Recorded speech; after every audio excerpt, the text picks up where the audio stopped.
ഈ വെടിനിർത്തൽ കരാർ നിലവിൽ വന്നതു മുതൽ ഇസ്രയേൽ 47 വയലേഷനുകൾ നടത്തി എന്ന് പറയുമ്പോൾ, അതായത് ഒക്ടോബർ 10 ഇസ്രയേലും ഹമാസും തമ്മിൽ വെടിനിർത്തൽ കരാറിൽ ഒപ്പിട്ട് ഗാസയിൽ സമാധാനം വന്നതിന് ശേഷം ഇസ്രയേലി പട്ടാളങ്ങൾ ഗാസയുടെ പകുതിയിലേക്ക് നീങ്ങിക്കഴിഞ്ഞതിന് ശേഷം 47 വെടിനിർത്തൽ കരാർ ലംഘനങ്ങൾ ഇസ്രയേൽ നടത്തി എന്ന് പറയുമ്പോൾ ഈ കരാറിനെ അവരെ ഏതെങ്കിലും രീതിയിൽ ബഹുമാനിക്കുന്നുണ്ട് എന്ന് നമുക്ക് തോന്നുന്നില്ല.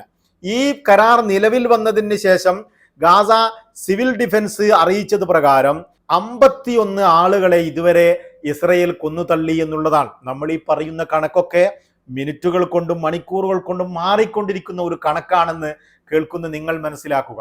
ഇപ്പോൾ 51 ആണെങ്കിൽ അത് 52ഉം 53ഉം 60ഉം ആകാൻ ഇസ്രയേലിന് നിമിഷങ്ങൾ മാത്രം മതി.